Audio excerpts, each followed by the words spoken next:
Nunca imaginé que un viaje, una invitación, un acto de obediencia se convertiría en un momento decisivo en mi ministerio y en mi comprensión de la autoridad divina. Lo que están a punto de escuchar no es una historia que me hayan transmitido, es una experiencia vivida. Estuve allí. Sentí el miedo, la resistencia, el desafío y la abrumadora presencia de Dios que transformó lo imposible en innegable. Si alguna vez han cuestionado su llamado, su autoridad o incluso la realidad de los milagros, este testimonio es para ustedes. Escuchen con atención. Estaba muy involucrado en mi ministerio, predicando en iglesias de toda mi región, cuando recibí una invitación inesperada para viajar a Acre, un remoto estado del norte de Brasil. No fue un evento más, fue una oportunidad con su propio peso y misterio. No iba solo. Viajé con mi hermana, Zenete, una poderosa mujer de fe que predicaba y cantaba. Aunque ya no está con nosotros, sigue siendo parte de este testimonio porque lo que vivimos juntos fue inolvidable.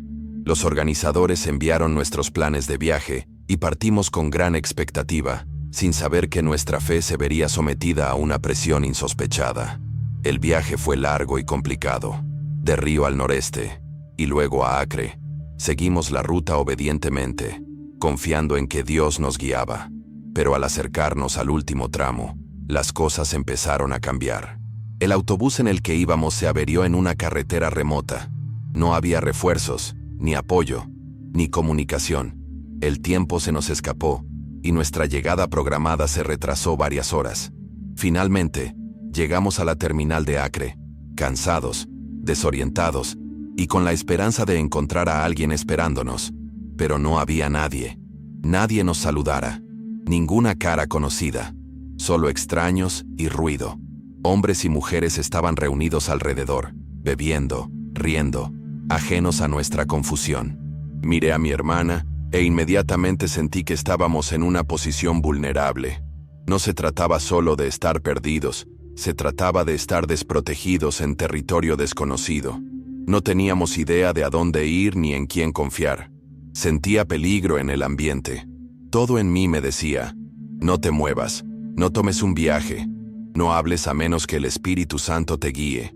Así que me volví hacia mi hermana y le dije, vigilen nuestras maletas, no les quiten la vista de encima, necesito rezar. No me cuestionó, comprendió la urgencia en mi tono. Me hice a un lado y oré una oración muy específica.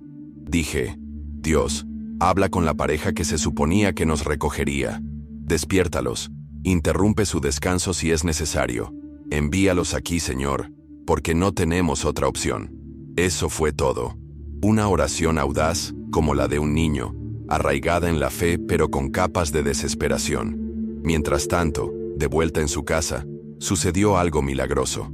La esposa, profundamente dormida, se despertó de repente. Sacudió a su esposo, instándolo a despertar. Tenemos que ir a la estación de autobuses, dijo. Confundido, él preguntó por qué. Las hermanas están esperando. Su respuesta fue lógica. Nadie había llamado. No tenían teléfono en la casa. ¿Estás loco?, dijo. No recibimos ninguna llamada. Pero ella insistió. Ella sabía. Dios le había hablado a su espíritu. Se vistieron, salieron de su casa y se dirigieron a la estación. Cuando llegaron, seguíamos allí de pie, cansados pero rezando. Se acercaron con los ojos muy abiertos y las manos temblorosas. ¿Son ustedes las hermanas de Río?, preguntaron. Asentí. No hacía falta dar explicaciones. El Espíritu Santo lo había orquestado todo. Ese momento selló algo en mi alma. Cuando caminas bajo la dirección divina, Dios se hace responsable de tu camino. No es solo una frase, es una realidad que viví. No hubo llamada telefónica, ni coordinación humana, solo inspiración divina y obediencia. Ese día, Dios me enseñó que cuando el hombre falla, el cielo responde. Fue un poderoso recordatorio de que la oración no es un ritual, sino una transacción espiritual. Cuando oré en la estación de autobuses, no tenía esperanzas. Estaba activando algo. Ese nivel de confianza proviene de saber quién eres en Cristo y comprender que la obediencia desbloquea la provisión sobrenatural. Desde ese momento, dejé de ver la oración como algo pasivo. se convirtió en mi salvavidas. Cuando oras con un propósito y una misión, el cielo te escucha con un sonido envolvente. Esa noche, nos recogieron no porque tuviéramos un plan, sino porque teníamos acceso a la sala del trono. Y si estás escuchando ahora mismo y te preguntas si Dios todavía habla, lo hace. Siempre lo ha hecho. Mientras viajábamos en su auto hacia la casa, recuerdo apoyar la cabeza en la ventana, agradeciendo a Dios en silencio. Sabía que algo más grande se avecinaba. El enemigo había intentado iniciar la misión con miedo, confusión y rechazo, pero Dios ya había cambiado el guión. Así es como Él opera. No solo rescata, redime, y no lo hace silenciosamente. Actúa de maneras que dejan claro a todos a nuestro alrededor que esta es su mano. Esa noche, llegamos sanos y salvos. Nos dieron un lugar para descansar y nos preparamos para lo que se suponía que sería un evento típico de la iglesia. Pero déjenme decirles, no había nada típico en lo que estaba a punto de suceder. Antes de acostarnos esa noche, abrí mi Biblia y le pedí al Señor que me preparara. Dije, Dios, si mañana solo se trata de un sermón, lo predicaré con todo mi corazón. Pero si tienes más planes, prepárame. No tenía ni idea de qué tipo de prueba me esperaba. Solo sabía que tenía que estar alineada con su voluntad. Ese es un lugar poderoso en el que estar, sin conocer los detalles, pero anclado en un propósito. Si alguna vez te encuentras en ese lugar, recuerda esto. Dios no da claridad antes de la obediencia. Da revelación a través de ella. Lo que comenzó como una invitación a ministrar, se convirtió en el escenario para una de las mayores demostraciones de poder divino que he presenciado. Y solo estaba comenzando. A la mañana siguiente, nos preparamos para el servicio. Era la celebración del aniversario del Círculo de Oración de Mujeres de esa iglesia. Un evento hermoso y estructurado, a primera vista. Llegamos temprano y nos sentamos al frente, suponiendo que el programa se desarrollaría según lo previsto. El coro comenzó a cantar, no una o dos canciones, sino 17 himnos seguidos. Ninguna mención de nosotras. Ninguna invitación a saludar a la iglesia.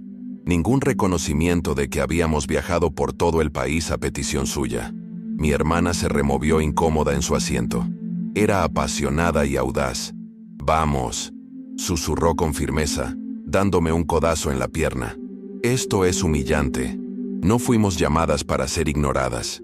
Miré al frente, con el corazón latiendo con fuerza pero sin ofensa. Me giré y le dije en voz baja, «Si no podemos sufrir por el reino, ni siquiera deberíamos salir de casa». Ella guardó silencio, pero pude sentir la tensión en ella. Y honestamente, yo también la sentí. Pero algo en mí, una certeza profunda y arraigada, no me dejaba moverme. He aprendido que la humillación es a menudo la puerta trasera hacia la elevación espiritual. No es la plataforma lo que demuestra que estás llamado.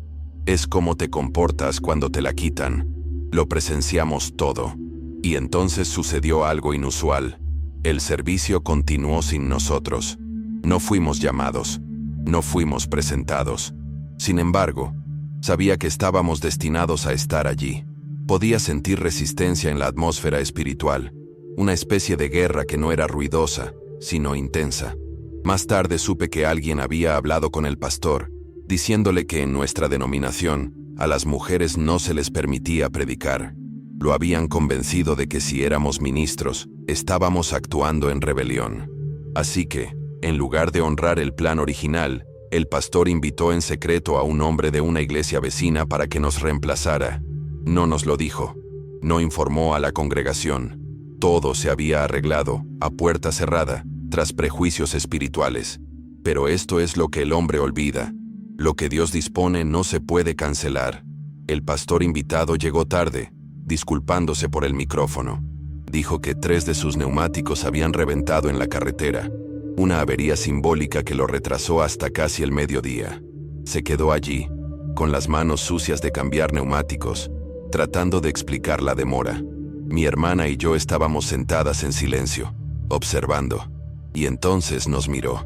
Algo cambió en sus ojos. Me incliné hacia mi hermana. «Ese hombre era mi alumno», susurré. Hizo una pausa a mitad del sermón y preguntó, «¿Está aquí la hermana Antonieta?». Respondí con calma. Sí, en cuerpo, alma y espíritu. Todo el ambiente cambió. Se volvió hacia el pastor principal y le preguntó, ¿conoce a esta mujer? El pastor negó con la cabeza. No. Y entonces llegó el momento que lo cambió todo. El predicador invitado declaró, soy pastor hoy porque ella me enseñó. Le debo mi ministerio. Cuando aún era católico, aprendí de ella. Y lo único que recuerdo es esto. A los sacerdotes se les enseña a servir. Entonces, ¿cómo no voy a honrar a mi maestra? Luego regresó al púlpito y le preguntó al pastor, ¿puedo cederle mi lugar para hablar? Hubo vacilación, pero me dieron permiso. Me invitaron al púlpito. No me apresuré. Me acerqué con calma. Saludé a la congregación y luego me volví hacia el pastor. ¿Tengo su permiso?, pregunté, ¿para hablar con estas ovejas bajo su cuidado? Asintió en voz baja. Pregunté una segunda vez, más fuerte. Cuando respondió de nuevo, la iglesia lo oyó. Fue entonces cuando me giré. Tomé el micrófono con determinación y me paré frente al púlpito. No se trataba solo de hablar. Se trataba de restaurar lo que se había tomado ilegalmente. La autoridad no exige atención, la exige. Empecé agradeciendo a todos por la invitación, la hospitalidad, la oportunidad. Luego comencé a predicar, pero ni siquiera había abierto las escrituras cuando ocurrió algo surrealista. Las puertas se abrieron y entraron 5 hombres con un cadáver. Trajeron el cadáver justo al frente del altar. Me quedé atónito. Uno de los diáconos se me acercó y me susurró, esto es una prueba. Si realmente eres quien dices ser, si realmente eres un ministro de Dios, entonces resucítalo. Hablaban en serio. No era una ilustración ni una metáfora. Había un hombre muerto frente a mí, y el peso de siglos de teología me oprimía. Cerré los ojos. Dios, nunca he visto a mi padre hacer esto. Nunca me han enseñado a orar por la resurrección. Pero tú me trajiste aquí. Me diste este momento. Ahora enséñame. No me moví. No grité. Me quedé quieto y escuché. Y en esa quietud, el Espíritu de Dios habló. No lo toques. Hay más poder ahí abajo que aquí arriba. Bajé las escaleras. Le dije a mi hermana, ponte a sus pies. Yo estaré junto a su cabecera. Levanté la mano y pedí a toda la iglesia que se uniera a mí en oración silenciosa. No quería ruido, quería unidad. Entonces le dije a Dios, devuelve la vida a este hombre, no para mi gloria, sino para que tu pueblo sepa que soy tuyo. Y el Señor me respondió de nuevo, no lo toques, ordena que la vida vuelva. Así lo hice. Abrí la boca y dije, espíritu de muerte, vete, espíritu de vida, ven. Y de repente, los ojos del hombre temblaron, sus dedos se movieron. Un diácono jadeó, se mueve. Dije, guarda silencio. Lo llamé por su nombre, y luego dije, di, gloria a Dios. Luchó, luego lo susurró. Repetí, di lo más alto para que la iglesia lo oiga. Cuando su voz llenó el santuario, la gente gritó. Le dije, dobla las rodillas, demos gracias a Dios juntos. Así lo hizo. Lo presenté a la congregación, vivo, sanado, lleno del Espíritu Santo. Corrió por los pasillos, glorificando a Dios. Pensé que había terminado, pero era solo el principio. Antes de que pudiera volver al mensaje, las puertas se abrieron de nuevo. Entró una familia, esposo, esposa y su hijo. El niño tenía unos 10 años. Le pregunté al acomodador, ¿es esta otra prueba? Asintió. Nacieron ciegos, dijo. Los 3. Han venido para sanar. Mi corazón tembló. Nunca había orado por los ciegos. Nunca había visto a nadie recibir la vista. Pero aquí estaban, esperando no por mí, sino por el Dios al que sirvo. Cerré los ojos y pregunté, Señor, ¿ahora qué? Entonces el Espíritu me hizo una pregunta. ¿Qué ve un ciego? Respondí, nada. Otra vez, ¿qué ve un ciego? Repetí, nada. Una tercera vez, ¿qué ve? Me detuve. Esto no era un acertijo, era una revelación. Y entonces dije, oscuridad. Él ve oscuridad. Fue entonces cuando el Espíritu Santo susurró, entonces reprende al espíritu de las tinieblas. Ordena que entre la luz. Obedecí. Puse las manos sobre el niño y dije, reprendo al espíritu de las tinieblas. Que se haga la luz. El niño gritó, «Papá, te veo». El padre lo abrazó llorando. «Yo también te veo». La madre lloró. «Los veo a ambos». Toda la iglesia estalló. La fe ya no era teoría, era innegable. Ni siquiera volví al púlpito ese día. El mover de Dios era tan contundente, tan innegable, tan definitivo que no había necesidad de añadir nada. El mensaje ya se había predicado sin que se hubiera leído ni un solo pasaje bíblico. Ese servicio terminó no con aplausos, sino con asombro. La gente se quedó quieta, con las manos temblorosas y las lágrimas corriendo por sus rostros. El liderazgo que una vez se me resistió, ni siquiera pudo mirarme a los ojos. El pastor bajó la cabeza. No estaba enojado, estaba destrozado. No en derrota, sino en rendición. Hay un punto en el ministerio en el que te das cuenta de que no eres el portador del mensaje, sino el mensaje. Ese día, Dios demostró no solo mi llamado, sino su soberanía. Cuando Él quiere obrar, nada ni nadie puede interponerse. Después del servicio, nos acompañaron a almorzar. La hospitalidad fue bien intencionada, pero humilde. Nos sentamos a comer una comida hecha de harina gruesa, espesa, arenosa, desconocida para nuestro paladar habitual. Trajeron carne asada al fuego, dura y salvaje. Mi hermana miró el plato y luego me miró a mí. «No voy a comer eso», susurró. Intenté cortar un trozo, pero estaba duro, casi incomestible. Sonreímos educadamente, les dimos las gracias y dejamos la comida intacta. El hambre no importaba. Acabábamos de presenciar a un muerto vivir y a los ojos de los ciegos abrirse. ¿Quién necesita comida terrenal después de un festín celestial? Aún así, nuestros cuerpos lo sentían. Nos marchamos, con el estómago vacío y el corazón lleno. Y entonces llegó la siguiente sorpresa. Nos pidieron que predicáramos de nuevo esa misma tarde. Era el día de la Biblia, una celebración especial que involucraba a todo el pueblo. Pero esta vez, la predicación no era dentro de una iglesia. Habían montado un gran camión de plataforma en la plaza del pueblo, transformado en un púlpito al aire libre. Me quedé de pie en la plataforma, observando un mar de gente, creyentes, escépticos y muchos que solo habían llegado por curiosidad. No estábamos allí solo para predicar. Nos observaban. Era obvio que muchos venían esperando el fracaso. Cada corriente espiritual en el aire me decía que esta era otra prueba, pero esta vez no tenía miedo. Había pasado por el fuego el día anterior y sobreviví. Esta multitud no me intimidó. Me puse de pie, agarré el micrófono y comencé a hablar, no desde mis notas, sino desde la autoridad que acababa de ser probada. Mientras predicaba, un coche se detuvo al otro lado de la calle. No le di mucha importancia, hasta que vi al conductor bajar y abrir la puerta del copiloto. Un hombre salió lentamente, sostenido por dos mujeres. Cojeaba, arrastraba las piernas y se apoyaba pesadamente en muletas. En cuanto salió, Dios me habló con claridad y fuerza. A ese hombre lo salvaré, lo sanaré, y será para ti lo que Zaqueo fue para Jesús. Esa palabra resonó en mi espíritu. Dejé de predicar. Me volví hacia un diácono que estaba a mi lado y le dije, «Traigan a ese hombre al frente». El diácono lo ayudó a abrirse paso entre la multitud. Lo miré a los ojos y le dije, «Digan, gloria a Dios». Lo intentó, pero no le salieron las palabras. Lo repetí. Esta vez, sus labios se movieron. Lo dijo una vez, luego 2 veces. Le hice decirlo 7 veces. Con cada declaración sentí que la unción crecía. Entonces dije, «Dame tus muletas». Dudó, pero las soltó. Tomé esas muletas y las arrojé sobre la plataforma detrás de mí. Los jadeos resonaron entre la multitud. Lo señalé y dije, «Ahora, levanta las manos. Acepta a Jesús como Señor». Lo hizo, públicamente con valentía. Luego oré, «Dios, desde la coronilla hasta la planta de los pies, llénalo, sánalo, restáuralo». Le dije, «Acércate», dando gloria a Dios.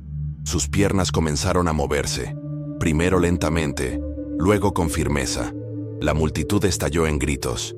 El hombre que había llegado medio muerto, apoyándose en otros, ahora caminaba, sin ayuda, vivo, transformado. Pero el milagro no terminó con él. Las 2 mujeres que lo acompañaban, una era su esposa, la otra su hermana, temblaban. El hombre las abrazó. No podían dejar de llorar. Comenzaron a testificar por sí mismas. Nunca había caminado así desde el accidente. Este hombre había sufrido un accidente automovilístico devastador, dijeron. Los médicos se habían dado por vencidos. Ninguna cirugía había ayudado. Pero hoy, en una plataforma en medio de la calle, rodeado de espectadores y escépticos, Dios hizo lo que ningún hombre podría hacer. Restauró lo que estaba roto. Y fue entonces cuando comprendí la segunda mitad de la profecía. Este hombre no solo sería un receptor de milagros, sino una puerta, un conector, una cita divina que abriría otro reino de favor y provisión para nosotros. Él no me dejaba ir. «Ven a mi casa», suplicó. «Mi familia está allí. Necesitan lo que yo recibí». Dudé al principio. Protocolo, seguridad, tiempo. Pero el Espíritu Santo dijo, «Ve». Así que lo hice. Cuando llegamos, me quedé atónita. Era una mansión. Este no era un hombre cualquiera. Era el segundo hombre más rico de la ciudad. Su casa tenía habitaciones que no podía contar. Nos llevó a una suite de invitados preparada como la realeza. «No se van esta noche», dijo. «Se quedan con nosotros». Envió a un conductor a recoger nuestras maletas. Prepararon una comida como ninguna que habíamos visto en días. Carne tierna, pan suave, fruta dulce. Fue la mejor hospitalidad que habíamos recibido. Y no fue casualidad. Fue una compensación divina. Dios no solo restaura la dignidad, la eleva. Esa noche en la mansión fue más que un consuelo. Fue una alineación profética. Me senté en ese comedor, comiendo algo que no había probado en días, y sentí la profunda presencia de Dios flotando sobre cada bocado. La familia del hombre se reunió, no por obligación, sino por hambre espiritual. Deseaban lo que él había recibido. Y comprendí algo profundo. Los milagros son contagiosos. Cuando una persona en un hogar es tocada por Dios, se crea una onda expansiva. Al mirar a los ojos de sus hijos y su esposa, pude verlo. La sed de verdad, de cambio, de algo real. Ya no éramos solo huéspedes, éramos parteras espirituales, enviadas a dar a luz algo en esa casa. Después de cenar, me pidió que orara por cada habitación. No lo dudé. Recorrí los pasillos, ungí los postes de las puertas, impuse las manos sobre las almohadas, declarando paz y orden divino. Oré por sus finanzas, su legado, su linaje. «Señor», dije, «esta casa no solo será conocida por su riqueza, sino por la adoración». De pie en la sala, Dios me dio una palabra para el hijo adolescente del hombre. Me giré y lo miré. «Serás predicador», declaré. «Lo que tu padre ha recibido se multiplicará a través de ti». Las lágrimas corrieron por el rostro del chico. Asintió en silencio. Algo cambió en esa habitación. Se construyó un nuevo altar, no con piedra, sino con entrega. No solo querían sanidad, lo querían a él. Esa noche dormí a lo grande, pero mi espíritu permaneció despierto. No podía quitarme de la cabeza los acontecimientos de las últimas 48 horas. Del rechazo a la resurrección, de ser ignorado a ser elevado, de estar al borde de la inanición a cenar en la mesa de un millonario. Así obra Dios. Usa el contraste para revelar su gloria. Te permite saborear el hambre para que aprecies la abundancia. Permite la humillación para que reconozcas el honor. Me acosté en la cama, mirando al techo, susurrando. «Señor, eres demasiado generoso, demasiado fiel. Si alguna vez te has sentido ignorado o infravalorado, escúchame. Tu historia no ha terminado. Dios ve, Dios sabe, y está preparando un escenario que ni siquiera pediste». Por la mañana, la esposa del hombre vino a nuestra habitación de invitados con el desayuno. No era una sirvienta, sino ella misma. «No podía dormir», dijo. «Necesito conocer más a este Jesús». La invité a sentarse conmigo. Abrimos la Biblia, leímos juntas, oramos. Ella confesó cosas que no esperaba: dolor, arrepentimiento, dudas sobre su valor. La escuché y luego le recordé: «La sanación de tu esposo también fue para ti. No eres invisible, Dios te ve». Esa mañana, entregó su vida a Cristo, en su propia sala de estar, sin púlpito, sin coro, solo 2 mujeres, una Biblia y el Espíritu Santo. Esa es la belleza del ministerio.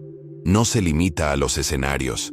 Fluye a cocinas, dormitorios, corazones. Y cuando es real, es irresistible. Antes de irnos, el hombre hizo algo inesperado. Me entregó una llave. Esta casa está abierta para ti en cualquier momento, dijo. No solo la habitación de invitados, sino toda la propiedad. Si alguna vez necesitas un lugar para descansar, este es tuyo. Me quedé sin palabras. No se trataba de propiedad, se trataba de honor. Dios me había llevado de ser desconocida en una iglesia a tener acceso a una mansión. No porque lo buscara, sino porque obedecí. Esa es la recompensa de la alineación. Cuando caminas con propósito, se abren puertas que ningún hombre puede cerrar. Lo miré y le dije, esto no es solo para mí, es para cada mujer que ha sido silenciada, para cada sierva que ha sido puesta en duda. Dios está reescribiendo la historia. Salimos de esa ciudad transformados, no solo nosotros, sino también la gente, la iglesia, la comunidad. La noticia de los milagros se extendió rápidamente. La gente empezó a acudir en masa a esa iglesia, no por tradición, sino por la transformación. El pastor que una vez se nos resistió nos invitó a volver, se arrepintió públicamente y pidió perdón. Mi hermana y yo nos quedamos allí mientras él lloraba. No nos regodeamos, lo abrazamos, porque la gracia no es solo para los que creen, sino también para los que dudan. Volví a predicar esa noche, pero esta vez no era un invitado, era familia. Eso es lo que hace Dios. No solo restaura lo perdido, lo devuelve multiplicado, refinado, innegable. Y cuando termina, incluso tus enemigos se convierten en tu público. Ahora, cada vez que cuento este testimonio, no lo digo para glorificarme, sino para demostrar una verdad. Dios todavía se mueve, todavía sana, todavía abre los ojos de los ciegos, todavía resucita a los muertos, todavía honra a las mujeres, todavía usa a los subestimados. Si me estás escuchando ahora y te sientes olvidado, rechazado o menospreciado, te estoy hablando a ti. No te rindas, no bajes tu estándar, no dudes del aceite en tu vida. La plataforma que Dios tiene para ti no está construida por hombres, está establecida en el lugar secreto. Cuando camines con Él, no necesitarás promocionarte. El cielo te anunciará. Y cuando ese anuncio llegue, nadie, ningún sistema, ningún crítico, ninguna tradición, podrá silenciar lo que Dios ha aprobado.